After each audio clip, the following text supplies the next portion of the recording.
you. And listen, bazalwane, I know izinto ekanje they feel good mawusezwa ifundiswa.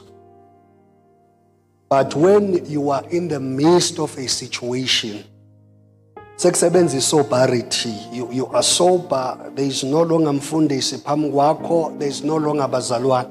It's you and the situation. And the question will be, unikwe ini? So you have to learn ukuthi, amen, I must speak the word of God.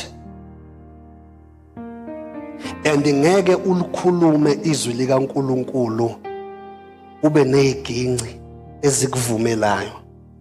Ulikhuluma izwi phakathi kwesimo, and the only thing you can hear beside the word, it's the drum of Satan saying, akesibone. Where is your God? Akesibone. So many words, Moses mean there are two things you will hear.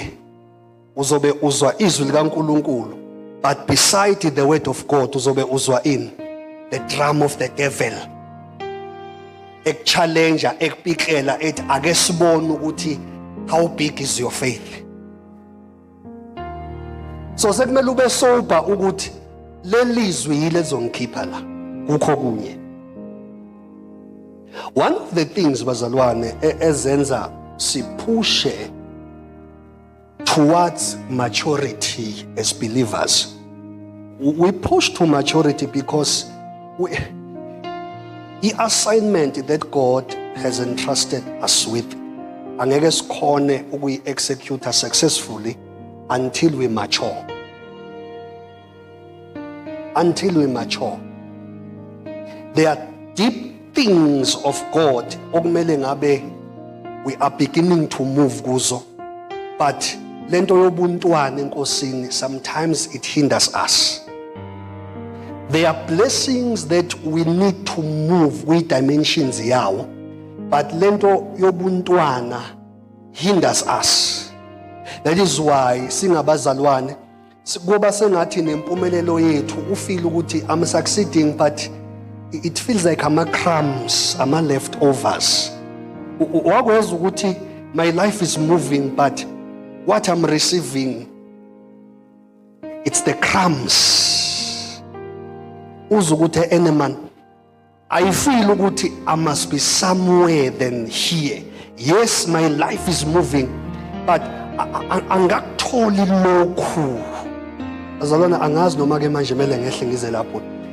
Uzukuthi I'm moving with God. Is success ngiyayizwa ukuthi khona, kodwa your spirit will testify ukuthi but that is not where you are supposed to be. This is not what you are supposed to receive.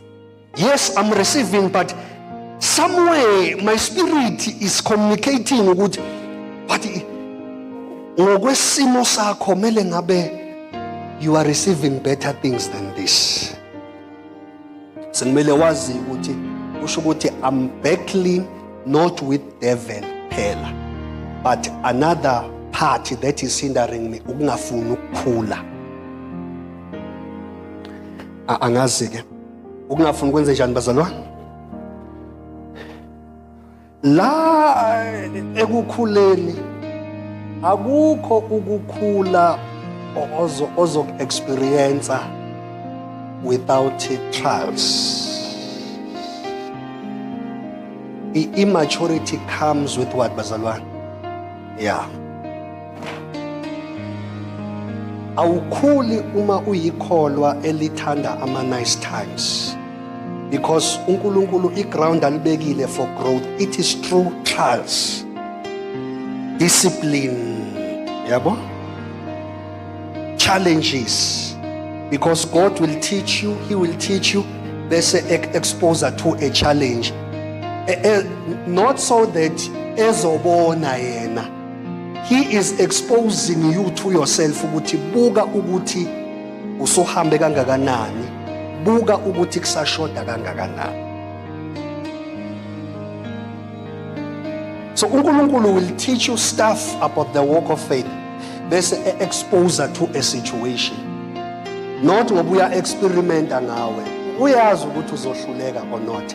But usuke efundisa wenti zibuke ukuthi umsebenzi osakusilela ungakanani.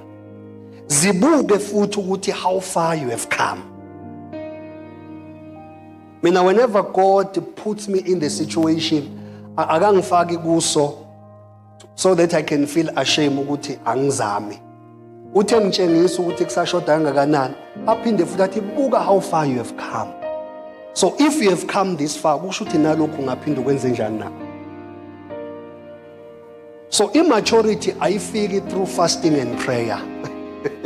Fasting and prayer is for preparation for situations. Yezwala bazalwane? I-fasting ne-prayer ukufunda izwi ukuhlanganyela akukukhulisi, kodwa it equips you so that uma sekufika isimo esizokukhulisa uphase. I don't know if you get the difference, bazalwane. Yes. It's good to study the word. Perfect. It's good to pray, to fast. It's very good. But mele wazi ukuthi lama activities okukholwa engiwenzayo awenzi kakhulu much work in my maturity. But they are ama-equipments. They equip me ukuze mase kufika ke isimo okuyisona that will bring maturity, ngikhona ukuliphasa iclass and move to the next level. Life is stages, bazalwane. Life is stages. So if you believe God for great things, mele uyibuze ukuthi what greater battles ever faced in life? I don't know whether ngiyikhulume le. Emhlabeni wakamoya umuntu akekho mdala ngeminyaka.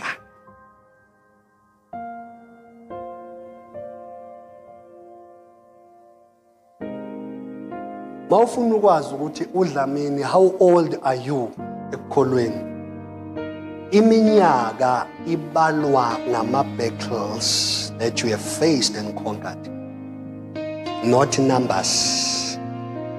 Not ngokwe-service ukuthi I'm 10 years ngisindisiwe. You can be 10 years usindisiwe, but act like someone usindiswe 2 months back. Even when you are reasoning, or reason like someone usindiswe 3 months back. Yabo? But iminyaka kwamoya nesekuhambeni noNkulunkulu ayibalwa babunkosi ngokuthi uneminyaka emingaka usindisiwe, but ukukhula kweminyaka yakhe enkosini kubalwa ngezimpi, kubalwa ngeziqhwaga eke zaguqa phambi kwakho.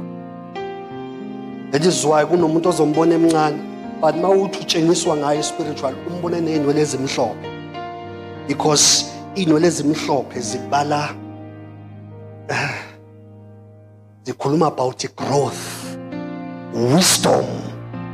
Yazi umzalwane obhekana nezimo bese bazalwane, umzalwane obhekana nezimo bese apply the principles of God. Not only are you maturing, but uya ngokuya ubalwa kwi-class of the wise spiritual.